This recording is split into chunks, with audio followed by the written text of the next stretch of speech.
Hello, in today's video we're going to be continuing our series DCS at 0 to 8. We're going to be taking a look at the air-to-air radars with basic weapons for this.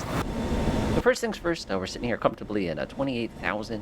We're taking a look over here, and we notice that we have a little radar display. Now the radar in the F-16 is tiny. By tiny, I mean like you could lift up the dish on it and walk around with it because it's literally that small.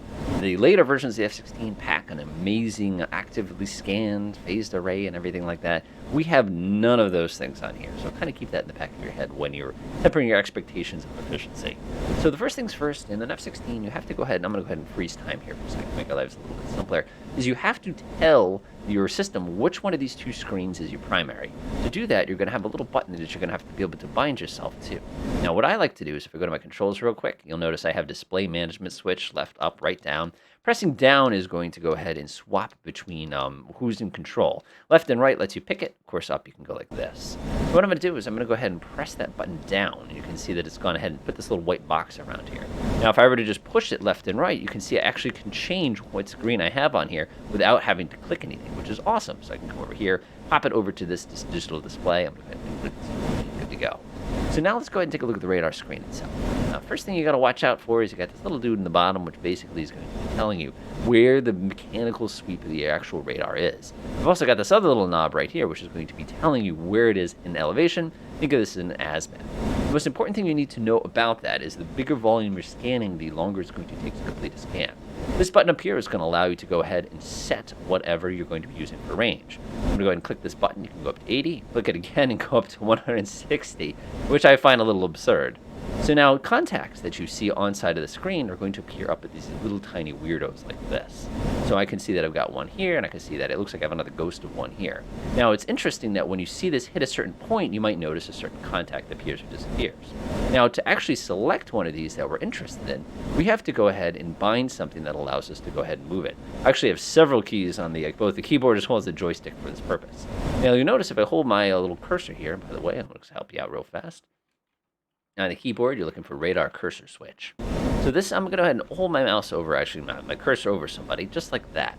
Once I've got my cursor over somebody, I can then select them, so I want to take a better look at them. Notice we're in RWS mode. If I want to track multiple targets at the same time, you have to switch over to the Twizz mode. What this will actually do is it will try to concentrate its scans in one area so that it can more accurately see it. So in this particular case, I notice there's all sorts of things. I'll go back to RWS here. I'm going to go ahead and switch this to a tighter scan. We'll do 4, we'll do 3. There's no reason why I need to look in such a wide area. I'm also going to go ahead and shrink my mode down here so I can take a better look at what's going on. So I'll go ahead and hold my little cursor over somebody. Notice it's getting a lot less time to scan. That looks pretty good.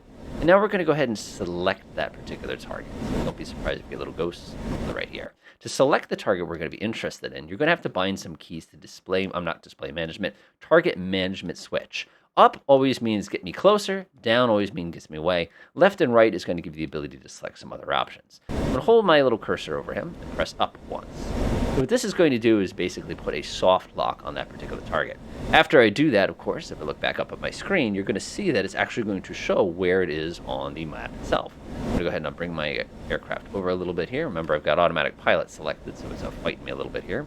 And I can see that's exactly where he is. Now, the neat thing about the soft lock on this particular aircraft is it's still going to keep a rough idea on where everybody else is around him. Now, unfortunately, we can't guide weapons with this particular soft lock. If we wanted to do that, we'd have to switch to a different mode.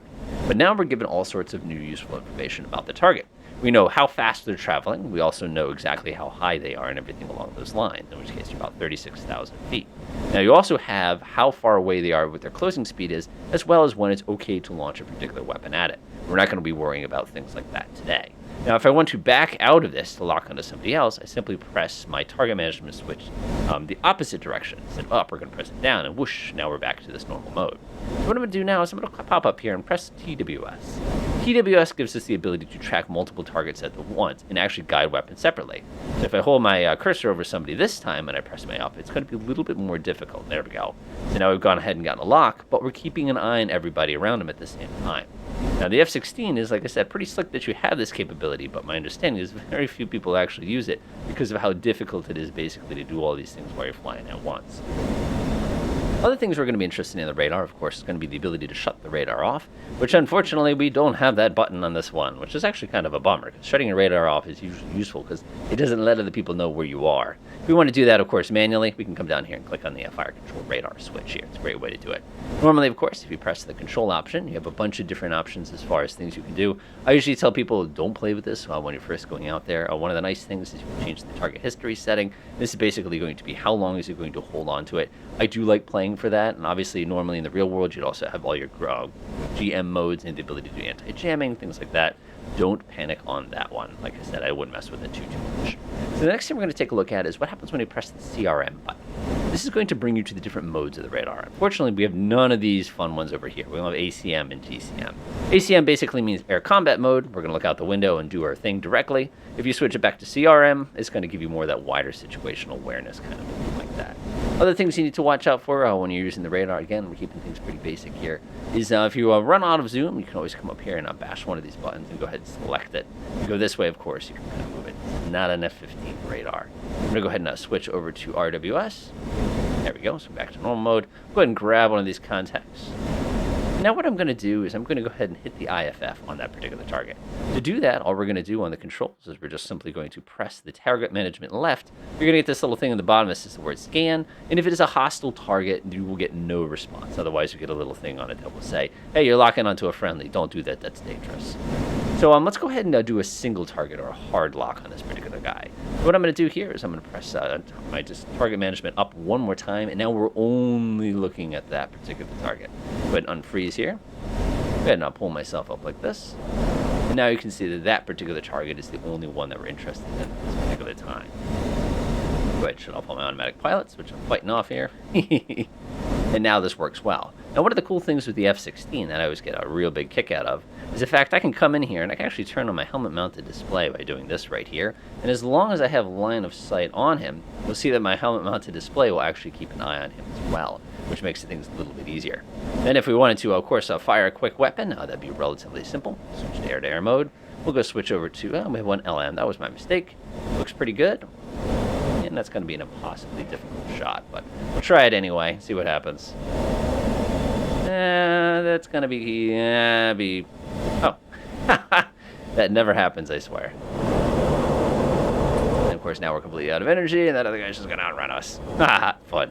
All right, so next time we're going to take a look at the individual air-to-air weapons and get kind of a feel for it. Enjoy.